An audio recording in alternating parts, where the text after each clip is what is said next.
Hello दोस्तों। तो आज की पावर मिल की नई वीडियो में आपका बहुत बहुत स्वागत है। तो आज देखेंगे कैसे हम पावर मिल में प्रोग्राम बनाएंगे, कैसे टूल सेट करेंगे। तो जैसे कि ये हमने एक पार्ट इंपोर्ट कर लिया है। पार्ट इंपोर्ट करने के बाद अब सबसे पहले हम देखेंगे टॉप व्यू से ये सही नहीं है, तो हमने पहले भी पढ़ा था कि इसको हमें क्या करना है, ट्रांसफॉर्म करके सही करना है। तो ऑब्जेक्ट को सिलेक्ट करेंगे, राइट क्लिक करेंगे, एडिट में जाएंगे और एडिट में जाने के बाद मिलेगा ट्रांसफॉर्म। ट्रांसफॉर्म पे जाकर के हम ये एंगल डालेंगे 90 डिग्री और एक्स में इसको रोटेट करेंगे हम 90 पे, एक्सेप्ट करेंगे और देखेंगे टॉप व्यू से हमारा जो व्यू है वो कटिंग पोजीशन पे आ चुका है। अब इसको हम आइसोमेट्रिक में कन्वर्ट करेंगे जिसमें हमें दोनों तीनों व्यू दिख रहे हैं, टॉप, फ्रंट और साइड व्यू। तो दोस्तों ये हमारा जो जॉब है वो आ चुका है। अब जॉब लेने के बाद सबसे पहला काम हमारा होता है इसके अंदर ब्लॉक सेट करना। ब्लॉक का मतलब क्या हो गया कि अगर हमें मशीनिंग करनी है किसी जॉब की और मशीन करके ये पार्ट हमें ऐसा चाहिए, तो पहले मशीन के अंदर हमें लगाना पड़ता है रॉ मटेरियल। तो ब्लॉक क्या है, बेसिकली एक ये इसी साइज का हम क्या ले रहे हैं, एक ब्लॉक यानी एक रॉ मटेरियल ले रहे हैं जिसको हम कटिंग करके और सेम ये वाला जो जॉब है हमारा वो हम बनाएंगे। अब हमें क्या बनाना है, इसके ऊपर बनाना है ब्लॉक। ब्लॉक मतलब एक रॉ मटेरियल जनरेट करना है जिसमें से हम ये पार्ट को मिलिंग करके कटिंग करके और सेम ये वाली प्रोफाइल हम लेके आएंगे। तो सबसे पहले ब्लॉक बनाएंगे। ब्लॉक बनाने के लिए हम क्या करेंगे, यहाँ ब्लॉक पे जाएंगे। ब्लॉक पे जाने के बाद इसमें अभी हमें कुछ नहीं करना, यहाँ से कैलकुलेट पे क्लिक करेंगे। तो जैसे हम कैलकुलेट पे क्लिक करेंगे तो जिस साइज का ये हमारे पास जॉब है उसी साइज का सेम हमारे पास ब्लॉक बन के आ जाएगा। देख रहे हैं आप, पूरा एक ये ब्लॉक बन चुका है।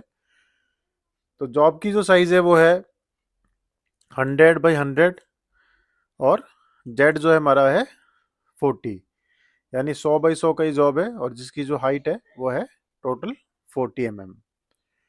तो इस तरीके से हम एक ब्लॉक बना सकते हैं।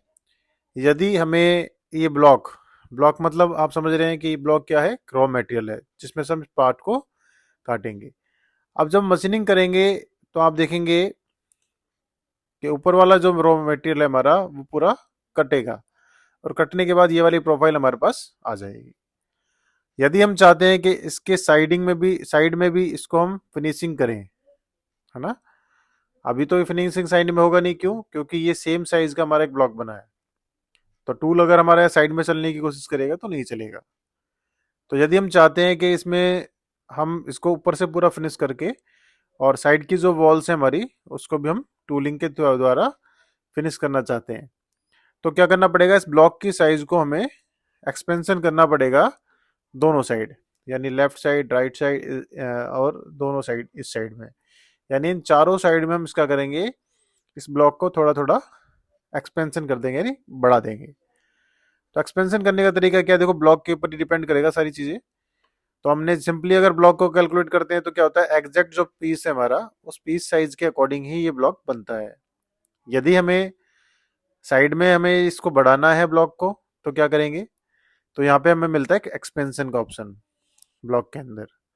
तो एक्सपेंशन का जो ऑप्शन होता है वो हमारा क्या काम आता है, इस ब्लॉक की साइज को बढ़ाने के लिए काम आता है। एग्जैक्ट जो साइज है कैलकुलेट से एग्जैक्ट साइज मिलती है, लेकिन ब्लॉक को बढ़ाना है तो एक्सपेंशन यूज करते हैं।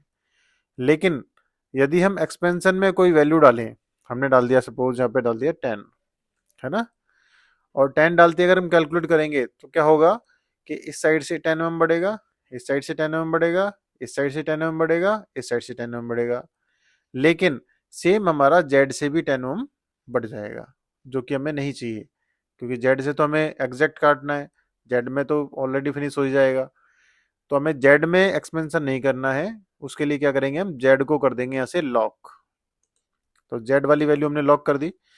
इसका मतलब क्या हो गया, जेड वाली जो वैल्यू है हमारी वो सेम जितनी है उतनी ही रहेगी, और जो ब्लॉक हमारा एक्सपेंशन होगा वो आपका एक्स और वाई में एक्सपेंशन होगा। तो जितना हमें एक्सपेंशन करना है, अगर हमें 10 से 10 mm चारों साइड में बनाना है 10 mm डाला और यहाँ से करेंगे कैलकुलेट। जैसे ही कैलकुलेट करेंगे तो देखेंगे क्या हो गया कि ये जो ब्लॉक था हमारा पहले सेम पार्ट के साइज में था, लेकिन अभी क्या हुआ, 10 mm पार्ट से एक्स्ट्रा इधर जा चुका है, इधर जा चुका है, इधर और इधर, यानी 10-10 mm का हमारा इसमें एक्सपेंशन हो चुका है। और जेड में हमारा कोई एक्सपेंशन मैंने दिया नहीं था। एक्सेप्ट करते हैं, देखें इसको यहाँ से फ्रंट व्यू से चेक करते हैं। ये देखेंगे आप फ्रंट में, देखो ये ब्लॉक जो है जेड में जो है बिल्कुल उतना ही है जितना हमारा जॉब था, लेकिन एक्स में हमारा जो है ये इंक्रीज हो चुका है 10 mm इधर और 10 mm इधर। इसी प्रकार से आप देखेंगे दूसरी जो साइड है हमारी साइड व्यू, इस साइड व्यू में भी हमारा जेड सेम है, लेकिन ये दोनों साइडों से बढ़ चुका है। तो यदि हमें मशीनिंग करनी है जिसमें हम चारों साइड से भी टूल को चला के इसको फिनिश करना चाहते हैं, टॉप से भी फिनिश करना चाहते हैं, तो एक्सपेंशन वाला ऑप्शन हमें ब्लॉक में यूज करना है। और हम मशीन वीएमसी के अंदर जो हम जॉब लगाएंगे उसमें भी हमें जॉब थोड़ा इस साइज से बढ़ा लेना है, तभी हमारा टूल प्रॉपर वहां पे चल पाएगा। तो दोस्तों दो ब्लॉक जो है बहुत इंपॉर्टेंट पार्ट है। ब्लॉक का मतलब यही हो गया आपका, जो हमें रॉ मेटेरियल में से पार्ट काटना है तो उसके लिए हम ब्लॉक लेते हैं। तो आई थिंक आपको ब्लॉक अच्छी तरीके से समझ में आ गया होगा। तो ब्लॉक हमें बनाना है सबसे फर्स्ट। ब्लॉक बनाने के बाद अब जो सेकंड काम है हमारा, वो काम होता है अब हमें बनाना है इसके अंदर एक वर्क प्लेन। वर्क प्लेन का मतलब क्या होता है, वीएमसी में हमने ब्लॉक लगा दिया है ना, अब प्रोग्रामिंग जो कटेगी हमारी, वो प्रोग्रामिंग जो होती है हमारी, वो हमेशा क्या होती है, या तो हम इस कॉर्नर से एक्स और वाई और जेड को जीरो माने, मतलब एक तरह से हम वीएमसी में क्या लेते हैं, ऑफसेट लेते हैं। तो ऑफसेट को ही हम यहाँ पे वर्क प्लेन बोलते हैं।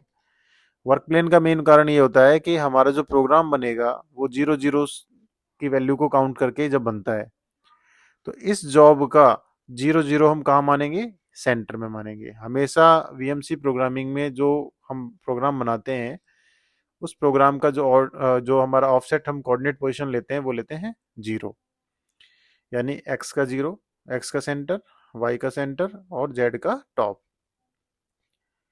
तो उसके लिए हम क्या बनाते हैं, ब्लॉक बनाते हैं। ब्लॉक हमने बना लिया। ब्लॉक बनाने के बाद अब हम उसके लिए हम क्या बनाते हैं, वर्क प्लेन सेट करते हैं। तो वर्क प्लेन के लिए क्या करना पड़ेगा हमें, यहां मिलेगा हमें वर्क प्लेन। वर्क प्लेन पे जाने के बाद हम यूज करेंगे राइट क्लिक, और राइट क्लिक करेंगे और यहाँ पे यूज करेंगे सबसे बेटर जो तरीका है। वैसे तो देखो आप इसमें create and oriented work plane में जाओगे तो आपको बहुत सारे तरीके मिलेंगे वर्क प्लेन बनाने के, लेकिन हमारा जो सिंपल और इजी और बढ़िया तरीका जो है वो यूज होता है work plane, create oriented work plane. और इसके अंदर यहाँ मिलेगा आपको work plane position using block. तो इस पे जैसे ही आप क्लिक करोगे तो इस ब्लॉक के ऊपर हमारे पास बहुत सारे पॉइंट्स बन के आ जाएंगे। इन पॉइंट्सों में से हमें क्या करना है, जो हमारा सेंटर पॉइंट है वो सेंटर पॉइंट पे हमें क्लिक करना है। जैसे ही मैं क्लिक करेंगे तो यहाँ पे क्या होगा, एक्स वाई जेड का एक वर्क प्लेन बन जाएगा। यानी हमने इसको ये दिखा दिया कि इस वर्क पीस का जो वर्क प्लेन है हमारा, यानी जहाँ पे कोऑर्डिनेट पोजीशन जो है, ऑफसेट पोजीशन जो है वो है ये, जहाँ से हमारा एक्स जीरो, वाई जीरो और जेड जीरो काउंट होगा, और इस पोजीशन से ही हमारी सारी प्रोग्रामिंग बनेगी। तो वर्क प्लेन बनाने के बाद हमें क्या करना पड़ता है, इस वर्क प्लेन को यहाँ से प्लस से ओपन करना है, और जो वर्क प्लेन बनाया था हमने 1 नंबर का, इसको हमें राइट क्लिक करके और यहाँ से करना है एक्टिवेट। जैसे आप इसको एक्टिवेट करेंगे तो ये ब्लॉक एक बार शिफ्ट होगा। ब्लॉक शिफ्ट हो गया, कोई दिक्कत नहीं है। फिर क्या करना है, अगेन हमें ब्लॉक पे जाना है और हमें यहाँ से दोबारा से कैलकुलेट करना है। दोबारा से कैलकुलेट करना है तो हमारा क्या होगा, ये वर्क प्लेन हमारा सेम पोजीशन पे जाएगा, है ना। एक बार देख लेते हैं, ये नहीं जा रहा है, इसका कारण क्या है। इसको लॉक को हटाते हैं, एक्सपेंशन को जीरो करते हैं, कैलकुलेट, है ना, चला गया। अब क्या करेंगे, लॉक कर देंगे इसको और यहाँ एक्सपेंशन डाल देते हैं दोबारा 10 और कैलकुलेट और ऐसा। तो ये वर्क प्लेन हमारा बन चुका है, और वर्क प्लेन हमारा ये दिखाता है कि हमें हमारी जो अब जो हमारी जो जीरो जीरो पोजिशन है वो हमारी ये है। सेम आपको क्या करना है, वीएमसी में जब आप ये जॉब सेट करेंगे और कटिंग करेंगे उससे पहले जो ऑफसेट लेंगे वो ऑफसेट आपको इसी सेंटर पोजीशन पे ही लेना है, ये ध्यान रखना है ना। कई बार क्या करते हैं हम यहाँ पे कॉर्नर पे जीरो जीरो मान लेते हैं, तो उस केस में हमें ऑफसेट भी ये जीरो जीरो यहाँ लेना पड़ेगा। अगर हमने ये वर्क प्लेन, वैसे मोस्टली जो होता है, मोस्टली ये वर्क प्लेन यहीं पे ही बनाते हैं हम सेंटर पे, और यहाँ से ही हमें मशीनिंग करनी है और ऑफसेट भी हमें यहीं लेना है, ठीक है। तो आज हमने दो स्टेप पढ़े। हमने क्या किया, जॉब लिया। जॉब लेने के बाद उसको हमने सेट तो करना पहले वीडियो में सीख लिया था, लेकिन आज फिर हमने इसको रोटेट करके टॉप व्यू से सेट किया। सेट करने के बाद हमने फर्स्ट किया, इसके बाद क्या किया, एक इसका ब्लॉक यानी एक रॉ मेटेरियल बनाया। और रॉ मेटेरियल बनाने के बाद हमने क्या किया, एक इसका वर्क प्लेन सेट किया, यानी उसका ओरिजिन पोजीशन जो हमारा कोऑर्डिनेट पोजीशन था वो हमने सेट किया। दोस्तों आज की वीडियो में इतना ही पढ़ेंगे, और कल हम देखेंगे नेक्स्ट वीडियो के अंदर कैसे हम टूल बनाते हैं और कैसे टूल पाथ बना करके और प्रोग्रामिंग निकालते हैं। तो दोस्तों आज की वीडियो आपको समझ में आई होगी, और आगे की वीडियो आपको जल्दी मिलती रहेंगी। अगर वीडियो अच्छी लगी हो तो लाइक करें, शेयर करें, सब्सक्राइब करें, और कोई नई वीडियो या नए टॉपिक पे कोई आपको डाउट हो तो आप कमेंट कर सकते हैं, मैं उसका रिप्लाई करूंगा या उसके लिए एक नई वीडियो बनाऊंगा। Thank you so much for watching.